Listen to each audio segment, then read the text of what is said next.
Hi, everyone. I'd like to welcome you to our session for the afternoon. Just go in the wrong direction. Boost student engagement in digital learning environments. And if you've been here in the beginning, you can reach out in the chat through any hello messages, or if you have any questions that arise throughout this session or any needs that you have, please feel free to use that space. My name is Lynn Hilt, and I'm a program admin at BCIU, and we have been working as a team to try to compile some resources for all of you as you are diving into this distance learning situation. And I've just been really honored to work with you all and impressed by the work that you're creating thus far and the connections you're making with kids. What this session is all about is trying our best to boost student engagement in digital learning spaces. And certainly everyone is going to be dealing with different student populations and family situations across the board. In every district in the county, we're seeing instances where we're finding it difficult to engage certain students or certain families. So I hope that some of these ideas might be helpful. I know that circumstances vary across the board and that some students have no digital access whatsoever and others have all the access in the world and accessibility 100%. So trying to provide you with a range of things that you can do to support your learners during this time. We're going to talk about student engagement and motivation principles, and then in an online venue, how to support engagement, and we'll talk a little bit about gamification. Because as we're thinking about ways to get our kids drawn to their devices for learning, gamification is something fun that you can bring in to try to make the experience a little bit different. And I'm a full proponent of experimentation during this time because a lot of us have the opportunity to think differently about how we approach instruction and content creation and what students are being asked to do. So it's worth, in this instance, kind of thinking about things that not only will support you this year for the remainder of the year, but take you into next year as well. So what motivates our kids? Now, again, the research can say one thing, but you know your students best, and you can picture your students in front of you right now, and I can't. So certainly that is an advantage that you have, and you know their family situations and their interests and their needs. But what kind of human motivation theory tells us about learners is that they're motivated by an established purpose. So how many times have we been asked in class, like, why are we doing this? Or why are we learning this? And there may be a very good reason why, but until children learn to make that relevance connection, it's difficult for them to put forth any kind of effort towards something if they can't establish the purpose. Another thing that we can encourage kids to do in this scenario is really develop their personal mastery of concepts. This is a great time for us to just encourage kids to build upon where they are and grow as learners themselves, and not be worried about where the rest of the class is or what the grade level expectations are. Because the kind of that onus of testing has been lifted, at least for this year, I would say if it was my classroom, I'm going to focus on moving each kid forward where they are to where I'd hope they could grow to, and building in a lot of choice and a lot of learner autonomy in that.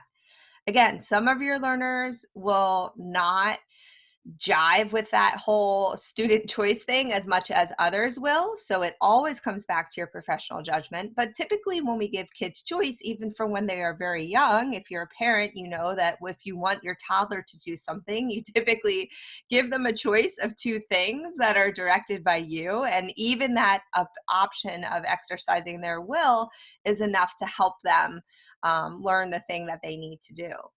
And of course, all of the things that we can hope to offer our kids during this time and hope them to engage in should be offered in a culture of care. And I know from my own students' experiences, they're missing their teachers, they're missing their classmates. and just having that personal connection is really important. So I highly recommend the read Drive by Daniel Pink if you've not read that, about human motivation. It's a really fun summer read, and he's got a great TED Talk too. Now, a lot of my intermediate and secondary teachers will say things like, well, my kids are motivated by grades. So now that there are no grades, or there's a different type of grading structure, what am I going to do? How am I going to get kids involved? So I do think a lot of our students are motivated by grades, and it's likely because that's a learned behavior, because they have existed in a school system that emphasizes compliance versus actual learning. And that's not their fault. That's the way the system has been designed and has been kind of thought out for their whole school careers, and ours as well. So versus this idea where they could build internal motivations for the work that they're doing and be proud of that as an accomplishment, they're working for A's. And we've all had kids that have said to us, look, I just want you to tell me what I need to do so I can get an A, or so I can get the highest mark. And so that might be a shift for a lot of those kids, because in this scenario, some districts have lifted the requirement to grade kids. So how can we motivate them to complete work online, or at the very least to show up? I think they're very motivated by consistent and constructive feedback on any work that they are handing in, which is certainly a time commitment on your part, especially if you teach middle school or high school and you have hundreds of students on your rosters. And as often as possible, checking in regularly, whatever kind of personal check-in that means for you and what your district permits. If it's face-to-face meetings, if it's class dojo check-ins, whatever that looks like. Communication with parents and families. I have been doing, obviously, a lot of work here in my role, and I have not gotten my kids online to their class meetings as often as I would like to. But the fact that I know that it's available and that teachers are frequently communicating with me is just really important for us. And so I'm thankful for that, and I know that your families are too. I think one thing that helps kids stay motivated in this time is to just be really clear with your expectations. And now that some districts are a couple of weeks into this, we're finding that we might even need to pull back a little bit on the amount of work that we're asking kids to complete, because it's just getting to be so emotionally overwhelming for everyone. So as students rise up to those challenges, just being a support member for them in that space. Another thing to help, of course, is just having that grace and that flexibility with things like deadlines. Like, I will never meet a deadline for my first grader. I'm struggling with that. But again, his teacher knows that every family situation is different. In some of our districts, there's only a limited number of devices that have been handed out. There are kids who cannot get online consistently. So just supporting them as much as possible and giving them as much ownership in the process. Do they have goals that they want to achieve before the end of the year? And how can we team up to help them achieve that? And if you have students who are socially motivated, giving them the opportunity to meet with peers or teamwork with peers to boost their accountability in that way.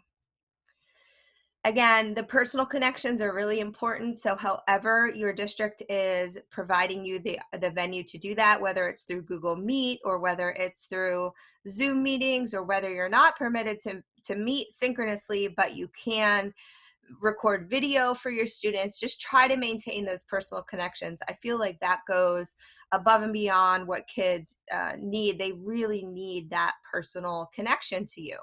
So one way to do that when you are given the opportunity to come together is to design engaging check-ins. So while we can't live in this normal routine right now, there is no normal, quite frankly. I hear people saying the new normal, but I also don't buy that. There's literally nothing normal about any of this. And there's no normal when it comes to the families that we serve. Every family looks different. But what we can try to do as educators is build in opportunities for consistency, because that offers comfort to students and to families. So when you're working to establish schedules and routines, do the best you can to meet the needs of the group, but understand that some adjustments are likely to be made, or you'll have to be flexible with things for certain families. And of course, assume that all parents and all students are doing their best all the time, which I think is, for the most part, with very few exceptions, the case right now. There are some teachers who are sharing some wonderful things that they're doing with their students and just really honest feedback about what's going on right now. And this teacher on Twitter, Dara, she posted, it was day one of online learning, and I did a mental health check with my class. And the question was, leave any concerns that you have. And the student replied, is it going to get better? I don't care what age your students are, they really, unless their parents are really sheltering them from the reality of this situation, they are in some way, shape, or form internalizing the severity of what's going on and just the strangeness of it, and they're very curious about it. My in-laws drove by on Easter, and my daughter, who's 4, when we were waving goodbye they were in the car, said, I hope you stay safe from the virus. And I didn't even know that she knew that there was a virus. And it was just like this heartbreaking thing. So it is on kids' minds, and we have to think about that when we're starting our synchronous meetings. We can't just jump right into a new math lesson. So giving kids the opportunity to check in with one another and with you. So here are some options that teachers have used for that to kind of boost engagement. Having a daily question posted in your Google Classroom, and it doesn't have to be an academic question so much as it has to be something where you're able to assess kind of students' mindsets, and if they're able to log in. It could be a silly question, it could be a would you rather type of question, or in your LMS if you use Schoology or Canvas. Some schools are using Google Form check-ins. They're surveying each day. Kids are essentially saying, I'm here or I'm not here, or a how are you feeling question. And maybe kids aren't willing to share aloud with their peers in a synchronous session, but it doesn't hurt to start a Meet or a Google or a Zoom meeting with questions like this. How are you doing? What do you need? How can I help? Just so they know, look, my teacher is here and she cares, or he cares. This isn't just about handing in a math worksheet. This is a great way to kind of do that anonymously. A teacher shared a Google slide, and the kids would add an emoji of how they're feeling, and then they could put a little explanation of why. So that could be something you could do together at the start of a meeting, or you could put that in your LMS. This teacher designed a week-long set of tasks that she wanted students to do. And along the way, she included step 1 was a check-in, and step 6 was a reflection with a check-out. So she had check-in and check-out tasks just to keep kids in focus and keep them in tune with her and what she would need from them. Other options are just to add a post in your LMS, just an open-ended, hey, what's going on, and open up the comments so students can check in that way. There are things like, well, there's a lot of icebreakers out there, but rose and a thorn is a very straightforward, what is one rose, one celebration you want to share, one good thing, and a thorn, what's one sticky point? What's a challenge you're having right now?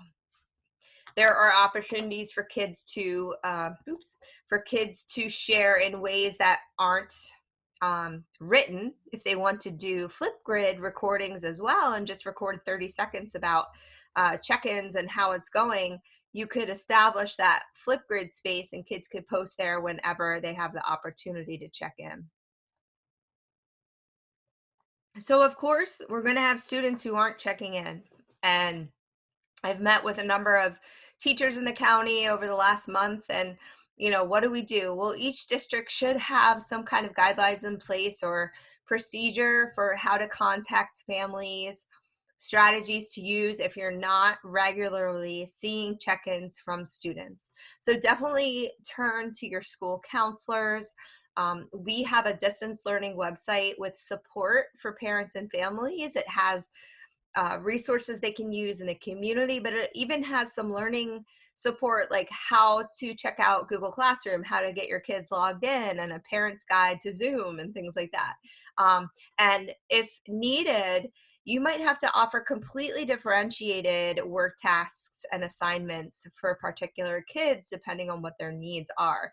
I think our goal is to make sure that they're safe and that they're cared for, and then getting them into our learning spaces should be our next goal. So if you need any help with that beyond what your district is providing, please reach out to us so we can help you as well.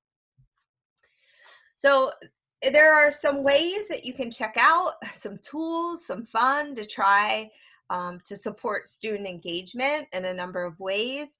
These might be tools that you used in the regular classroom, or they might be brand new to you. I don't want to scare you with some of the tools that I'm going to show you. Some of them will require a bit of tinkering on your part to make sure that you can log in and navigate the platform. We are offering some next set sessions with individual platforms that I'll show you in its own session. So I do know that this amount of tools might be overwhelming, but I try to highlight key points of them so that you can think about, will this help me in my learning space? Will it help me better engage students and maybe spark some excitement about learning that I didn't offer before? So these are the first few tools that we're going to take a look at. Flippity, Lino, EdPuzzle. Oh, look at that. When I was making this deck, I was like, did I finish this deck? And then I see I didn't delete these. We're going to look at some of these to promote engagement. Flippity was actually a session that I ran on Tuesday for a Tech-tastic Tuesday, and that recording is already available. Lino is a board space EdPuzzle. I also just did a session on this week about engaging students with video. And then PearDeck and Nearpod are ways to engage students in interactive content exploration. So we're going to look at each of those. So Flippity is a web-based interactives building site. It is completely free, and everything that you see on that space is built using Google Sheets. So the way that you visit that site is by visiting flippity.net. And I'll show you, we'll go out on the live site in a second. I actually embedded in my slides today the whole recording of my Flippity lesson earlier in the week. But essentially you just view the demo activity, you read the instructions that will allow you to successfully create a Flippity activity, and then you download a template that has already been designed for each activity. You customize the Google Sheet with your own content, and then you publish it to the web. And as soon as you do that publish to the web step, the content that you designed for the Flippity activity will be available to your students. And these are some great uses of Flippity. In fun ways, they can preview and review content. It can provide skills practice, and you could also use some of the activities for synchronous class meetings that you could run them together. So let's take a look out at the flippity.net. Here it is. The other day, of course, when I was doing my Flippity segment, there was a little snafu with Google Sheets publishing, but that has all been fixed. I knew it wouldn't last long. But these are some of the activities that are built into Flippity. I think one thing right off the bat that you could use pretty easily is this flashcard builder. You can, students, when they're listening to the flashcards, they can turn on audio support. The capital of Malaysia. So they can hear the terms on each side. Kuala Lumpur, the year of Columbus's discovery of the New World.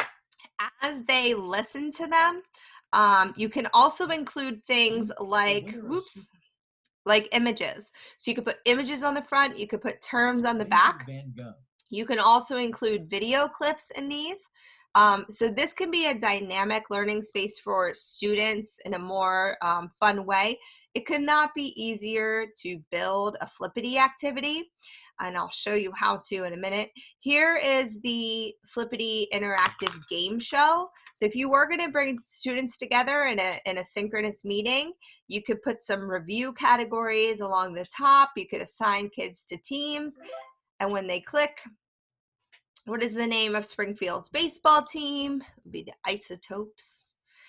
And then you give kids their points based on their teams, and it will tally the marks for you. It will tally the scores for you. I didn't do it properly. But this lives interactively as a link. And if you wanted students to complete this on their own independently, you would just share that link in a Google Classroom.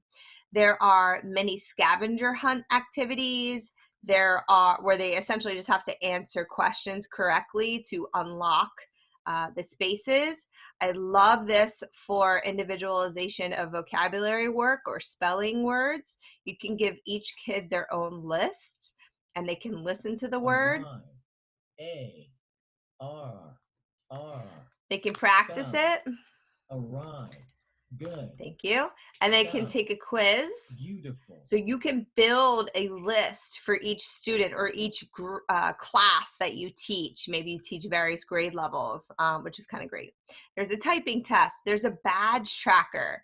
We're going to talk about gamification later. This is a way that you could assign badges to students based on the work that they've done in your online spaces. And you could kind of publicly acknowledge their work that way. And you can make any badges you want based on the work that you're asking them to do.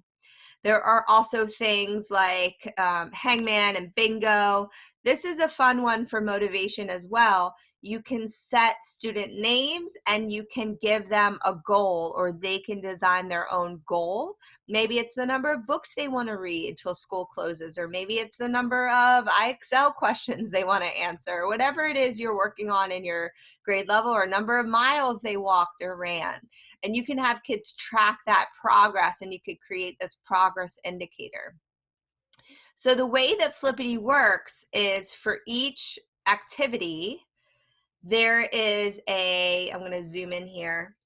There's a demo. There are instructions, and I encourage you to read the instructions. And there's a template. Now I go through this whole thing step by step in the Flippity Tech-tastic Tuesday session that I did.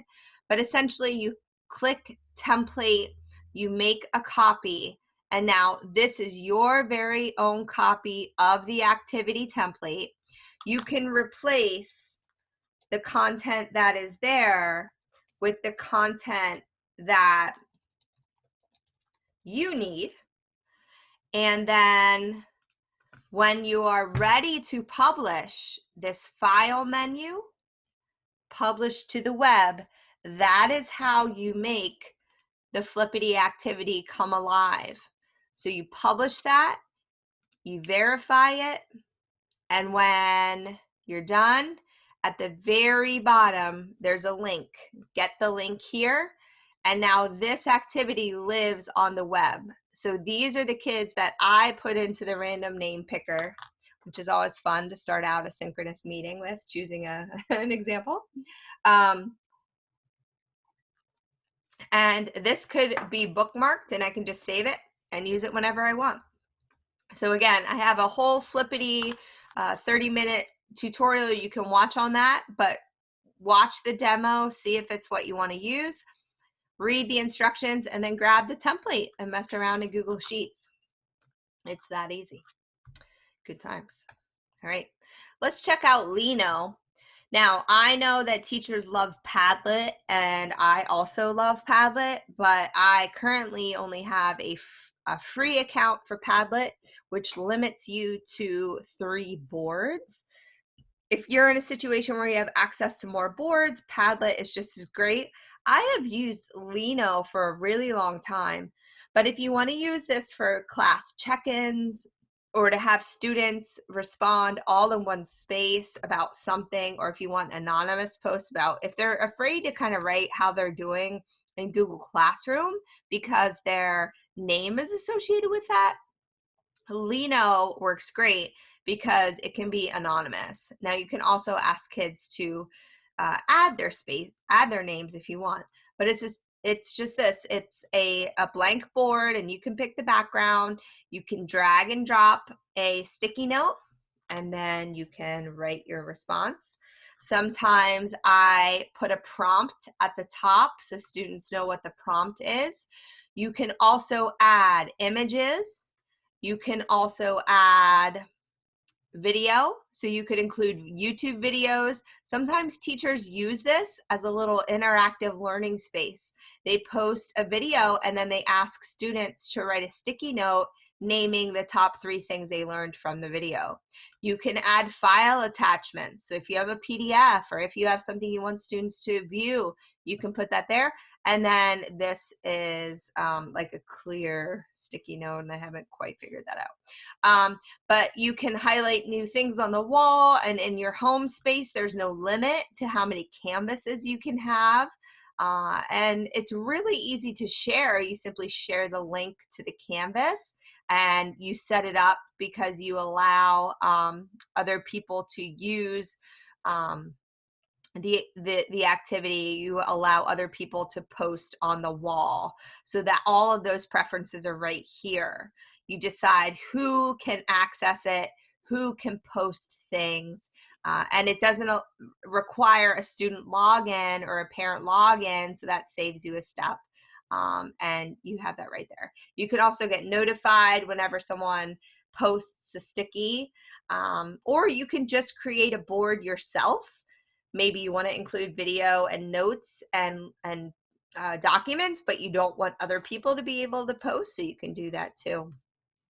And when you're done, you can delete. So I wanted to include a collaborative board for you. It's great for collecting feedback or having exit slips or ticket out the door. You could even use it for formative assessment or a KWL chart, any kind of graphic organizer you could build in that space.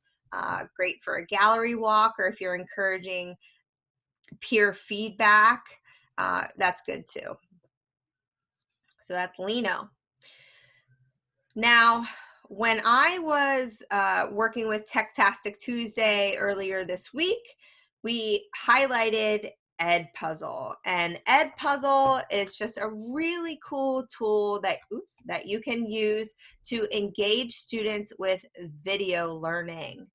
So a lot of times we love that kids have this great access to videos from all sorts of compilations and collections, especially things like YouTube.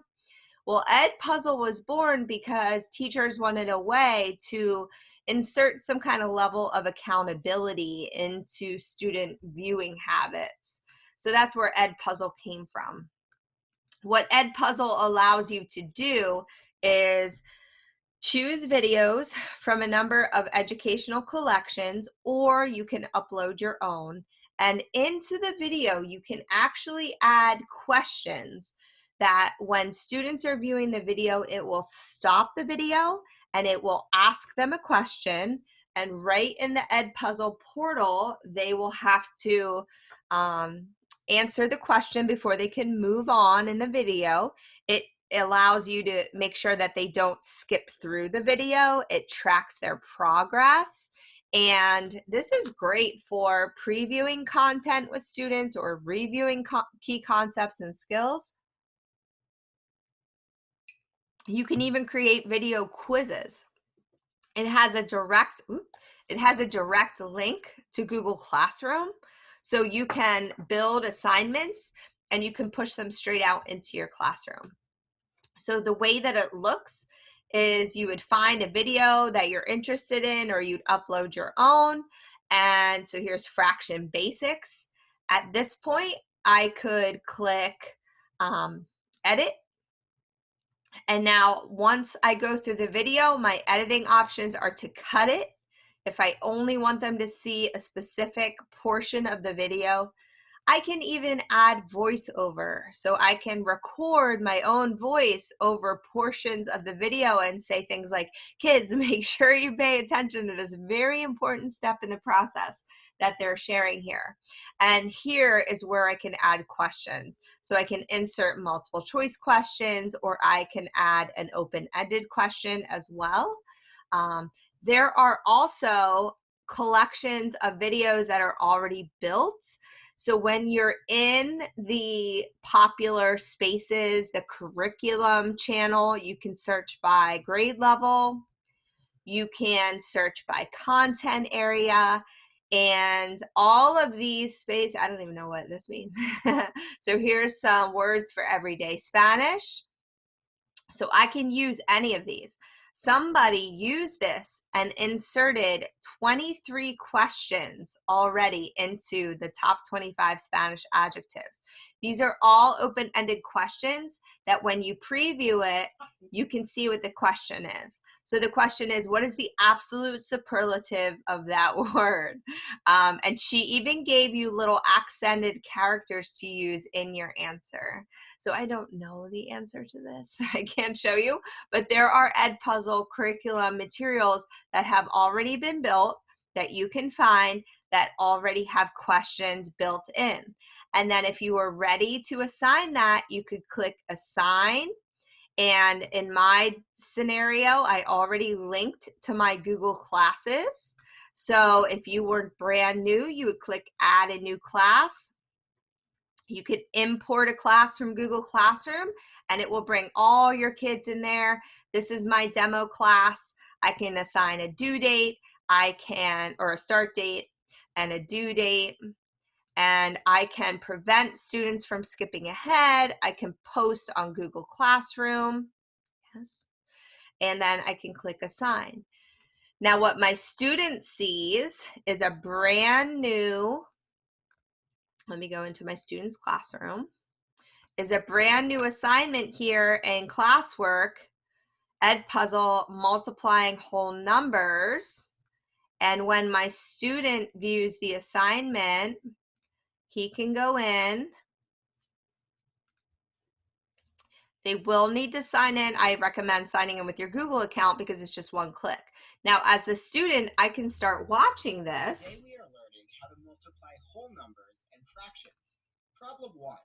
Jeremy puts 5 pieces of string. And when I get here, now it's not going to let me skip. But when I get here as the student, I will just start answering the questions.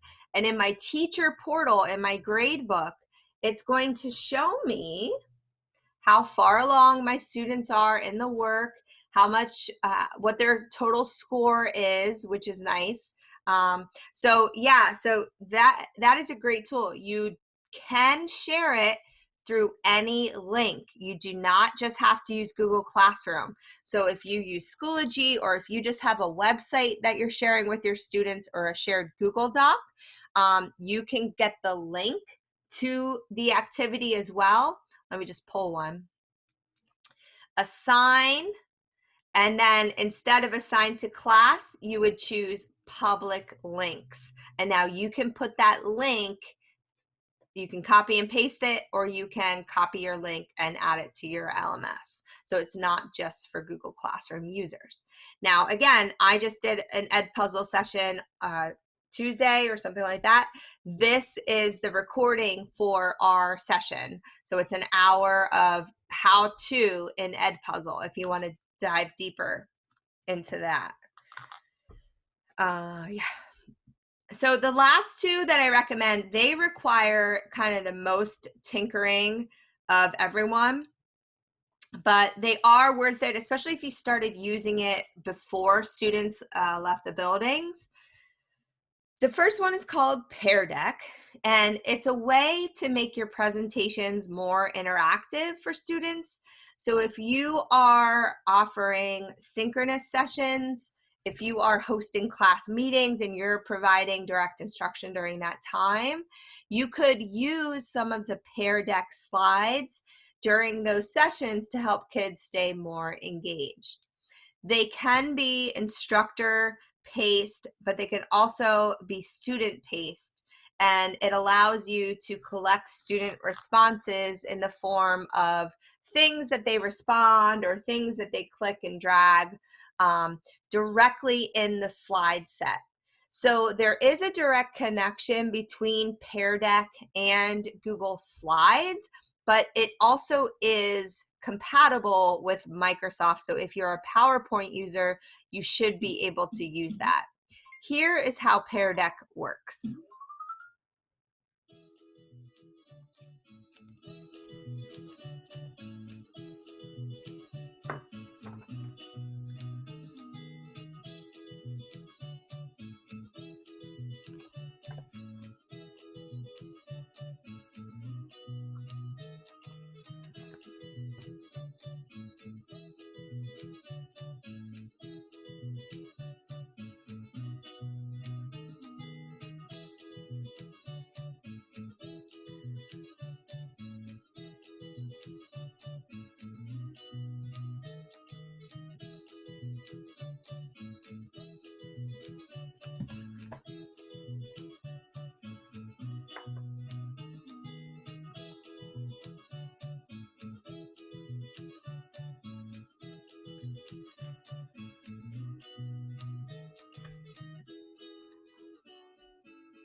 So let me show you what it looks like in Google Slides. If you decide to pursue this, there is a PearDeck add-on for Google Slides. And in Google Drive, there are what we call add-ons that are extra above and beyond resources you can use to kind of increase the functionality of Slides itself. So PearDeck opens up in this right-hand side. They have a number of templates already built in their library. You can bring them out during the beginning of the lesson. These are things like bell ringers. So I'm thinking if I'm running a synchronous session, this really makes sense because this is something where as you come in and get settled, follow these instructions. So this could be in a regular classroom as you're coming in, but it could also be as you're logging into Google Meet. Here's what you can do. Find your seat. They're probably already on their device. You can edit this to say anything. So they don't need to find their seat at home, but you can say, you know, say hello in the chat. And then you can say, oops, you can say whatever it is here. Take a deep breath. And then in PearDeck, answer what was your main takeaway from the homework. Now, if I want to run this session in PearDeck, I click the Start Lesson at the top. I can allow students to run in their own mode, or I can run it as instructor-based if I'm doing it synchronously. So now I'm going to pull up a student Chrome account so I can show you what that looks like, my same student from EdPuzzle. What that student would do is they would go to joinpd.com. And I totally realize if your kids have never done this before, you will have to teach them to do this. If you're going to go all in, you're going to have to teach them to go to joinpd.com and then they enter the PearDeck code. So you'll give them that code. And this is now what the student sees. I'm leading the way with the presentation slides in Google Slides, but it always starts out with a how are you feeling prompt. So I'm feeling good, and they can skip it if they don't want to talk about it. But now if you see what they're seeing my slides from this session. So I'm going to go ahead, I'm going to start the class. I'm going to go through my content. They're seeing what I see. So they're seeing, you know, my sessions. This looks a little smushed, but now in the midst of this, there are specifically designed slides for my students built from PearDeck. So one of those examples is this, the one that I wrote here. Now, as you can see, the student has an opportunity to answer the question, what was your main takeaway from the homework? I learned that I need to make 10 to try to add better. And I can add another response if I learned things from the homework. So from this has now become an interactive experience for students versus, just listening to you kind of go through the slides. So now the next slide is reflect on today's activities. What did you like? What didn't you like? And it says students draw anywhere on the slide. They can also offer text boxes. They can draw lines and use the eraser. So I really liked the information about the Great Wall of China. So they can add that. So you're going to end up with this feedback, and you can have kids interact with your work right through PearDeck and reference your slides. You can lock their screens. I've never done this, but yeah, it says your teacher has locked responses for the slides. You can put a new prompt. You can show everybody's responses. So if you want to have a class vote, or if you want to show what people are saying, you can do that. And there's a lot you can do there in terms of the students working through. At any point, you can switch to a student-paced activity. I'm going to click End this session. And then at the end, the kids can say, yeah, that was pretty good, or no, that was not good. And they've ended the session. I do not pay for any premium versions of PearDeck. There are certain options that you can look into for more payment, premium features.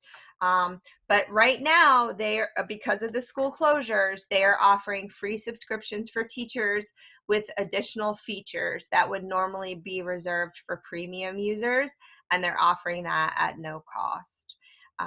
So of course, use it for things like formative assessment, or if you want to send kids through self-paced explorations of the content, or during class meetings.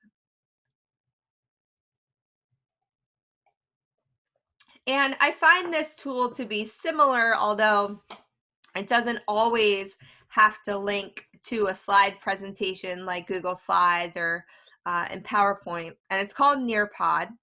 Nearpod is cross-platform, works with any device, has an app for mobile devices and tablets. It's a way to engage your students in interactive activities and allow them to connect through collaborative discussions. You get progress notifications. You get to see reports of how they're doing. And I clicked to or I highlighted the link there in the slides to learn more.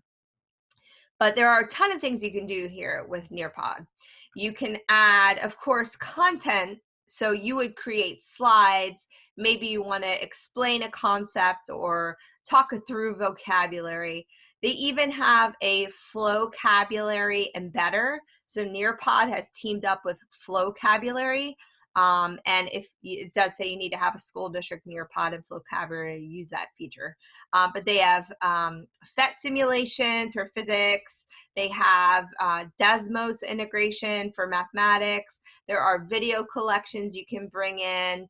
And then slideshows, videos, upload audio if you want to read something to students. There's a PDF viewer for students. You can add things from the web as well. And all of these different activities are designed to make students engage with the content. So there's a competitive activity called Time to Climb, where they're essentially racing to the clock to answer questions. Open-ended questions, matching. You can bring a Flipgrid activity into Nearpod. There's so many integrations. You can allow them to draw their response or take a quiz or collaborate with one another. Fill in the blank, a memory test. So when I wrote this, what can you do with Nearpod? That's the document we just looked at. They have lessons that you can launch with just a click, that you don't even have to design. And you ask your students to access lessons via a join code. It's great for formative assessment, for self-paced explorations. This is my Nearpod account, and I just pulled out, when you search in the Nearpod lesson library, what I would recommend if you have a free account is to click this box, free, and these are all of the resources that are available to you as a teacher for free. And so you can choose one. There's collections, ELA and math warm-ups. If I want to add it to my library, I can go ahead and do that. So now it's in my library. I'm going to go back to my library. That's here. I'm going to pick working it out, and I'm going to do live lesson. So now oh no, I don't want to do that. I don't want to be a student. I want to run it. Student paste. Now my students are going to go to join.nearpod.com. And they're going to enter the code that I provide to them. So I'm going to jump to my student, and they're going to be in. They can add a name or a nickname, and I would establish, if I were you, your expectations for what they add for their name. And now they're in. So this is student paste. It's called working it out. And this is what I'm going to learn through it. Sometimes there's drawing, sometimes there's listening, sometimes there's writing, but here's my math, and she wants me to show my work. So, and again, I know depending on the device, it's trickier than sometimes if you have a touch screen to be able to do this. So you can see how I learned math. And when I'm done here, I click submit. And then I can kind of move on in the slides and do these activities. Now she built in a think, pair, share. So I could read the problem, talk about how I could solve it. In a classroom setting, you might talk to the person next to you. But if I'm maybe chatting in a synchronous session with my peers, or maybe I'm working in Google Classroom with someone, so you can decide how you want to use that. What is your solution to the problem, and how did you solve it? I was looking through the teacher session, the science sessions as well that I downloaded. Oh, that's a new Google account. So let me go here. I was doing grade 1 science. They have all of these pre-packaged things that I don't have to do on my own. They already exist. So again, my student's going to go to join.nearpod.com. And they're going to enter the code. And they're going to write their name or their nickname. And this is all about the seasons. First grade, matching pairs, practice and review. Let's get started with vocab.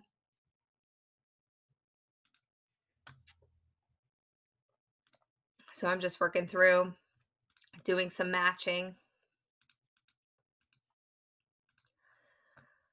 Learning about the seasons. So I have now some descriptive pieces. When the directions pop up here, you can hide them. It took me a minute to figure that out. What happens in winter, coldest season, and so on. And you go through. Now you can draw a picture of yourself. There was a poll back here. So it's probably like, what is your favorite season? Or how do you feel about your understanding of seasons? So I'm ready to move on. So that's what Nearpod looks like. It's a slides-based type of experience that you can either run synchronously or you can run in a student-paced fashion. Again, I signed up for free account. I'm not exactly sure how many tools you would need if you need to pay for it, but they are offering upgrades for the remainder of the year. So the way that I wanted to wrap this session is really going to speak to probably only a certain number of you in terms of gamification. But if any of you have kids of your own or nieces and nephews that you know how much they get into gaming, My son in particular can do things in Minecraft or Roblox that I've never even thought to do or know how to do. And no one has taught him to do any of that, except for, of course, the YouTube tutorials that he watches. But what motivates him consistently to go back to that space is that when he does something and he is successful, he is immediately recognized for those efforts. He enjoys the friendly competition, which I know a lot of our Fortnite players are really engaged by. And when you bring gamification into your classroom setting or your online classroom setting, it really does help create a fun learning environment. And as kids are working through these types of problems, it can provide them with instant feedback in the form of whatever quiz or game or activity you're providing. I highly recommend the checkout quizzes. It allows you to create student-paced formative assessments. They are fun and they are engaging. And if you've never used them before, it'll just be something different for the kids to look at and to enjoy. They have different modes that you can play with. You can even play in a team mode where students work with peers. In the classic mode, they're working at their own pace and they're answering questions individually. And there's also a test mode. You can assign quizzes, activities straight through Google Classroom. You can also get downloadable reports and progress updates about how they're doing. And it's really compatible with a number of different devices, PCs and laptops, and also smartphones. The great thing that I really like about quizzes is that there are so many quizzes already contributed to the space so that you don't have to create your own if you didn't need to. You could start here at the quizzes homepage and you can search for any topic and see what comes up. So I searched for ecology and there are 15,000 quizzes about ecology. The teachers who create them, they start to tag things like the grade level. So if I'm a sixth grade teacher and I try this one, I can see how long ago it was created. I can see how many times it was played, and I can play it live. I can play it in this space where my kids, I guess it doesn't matter, can go to this link and then enter this game code. So that's what I'm going to do here. These are all the settings that the game players can control. They can turn on or off music, sound effects, and memes. But it takes me through, I have to start the game as the teacher.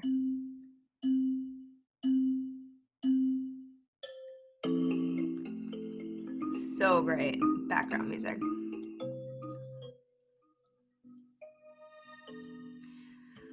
So my first question, what is another name for a consumer? It's a heterotroph. Look at me remembering things. So one of the motivation pieces is that they're given memes in response to their work. Which best describes what a food chain shows you? How energy moves through a system. That's right. I'm not just blowing smoke. Now, if you don't think those are appropriate, you can turn them off. What is this called? So this is how quizzes works. If you are running it in a situation where all the classes competing at the same time, you will get like a leaderboard, so you can see how students are progressing and who has the highest score. You don't have to show that, though. I know sometimes the competitive nature can be tricky, but you can show that. So that's what a quizzes looks like. And again, I would totally rely on the menu of options that teachers have already created so that you don't have to create your own from scratch. In a similar vein, and I am sure a lot of you are familiar with Kahoot. We actually just played a Kahoot today in our department meeting, but it is a game a game-based learning platform. It's easy to create and share quizzes. Students can respond on any of their devices. There is a tutorial there if you've never played or if you've never gotten started, but they have different question types like quizzes, polls, they have puzzle questions. They have a number of student-paced games. When Kahoot first came out, one of its, in my opinion, negative aspects was that you had to run it synchronously, but you do not have to run it synchronously anymore. You can take advantage of the student-paced games. And they do have premium features available to educators. So in the interest of time, I'm not going to take you out to Kahoot, but everything you need is on this slide for you to get started. The very last thing I'm going to show is really tailored for students who are middle school age or higher. And it is a way to reach maybe some disconnected groups of students who simply have no interest in coming to online classes. And I admit that there are probably students in this category that we're trying to work with. But if you're a middle or high school teacher and you want to really rethink what you're doing or offer a really unique experience for students, I would check out Classcraft. Classcraft is a game-based approach to teaching and learning. There are built-in systems for rewards, for motivation, for behavior acknowledgements. And the way that it works is that you design your class content into a video game space. Students assume different avatars. They get to have different powers. They can level up and they can earn points. And for your gaming students, this will be a very familiar, comfortable space that you can provide to them while also inserting explorations of content. There are free accounts for teachers, and there are quests that have already been created that you can try if you're first getting started. Here's an example by a grade 8 teacher who's a physical science teacher, but it says students have to make decisions based on what they know about phase changes, elemental properties, and practice with Boyle's law and Charles' law. And along the way, when they make decisions based on that knowledge, they affect the outcome of the game. They can earn rewards, and the teacher, there are 2 boss battles built in. So for your gaming students, all of this terminology is very familiar to them. And this would just be something that would blow their minds if you offered this. So maybe not every teacher, maybe not every class would be interested in this, but I wanted to highlight it because teachers have seen real success with bringing that gamification into their classrooms, especially with secondary students with Classcraft. I added more information about for you for feedback and accountability loops during this time and ways that you can engage students in online learning, both through, there are some suggestions for Schoology and also Google's Teach from Home. I want to remind you to complete the virtual feedback form, bit.ly/cc virtual feedback. So I know this session was like a lot to think about, and that's why I, of course, will provide you with the slide deck and everything that you need to dig in. And if you try one different thing for the rest of the year, that will be exciting for you and for your kids. But don't hesitate to reach out with any questions that you have. I will put the feedback form link back up there, and I'm going to stop the recording if anyone has any questions and would like to grab the mic. But I appreciate you all coming, and we hope to see you at the next one.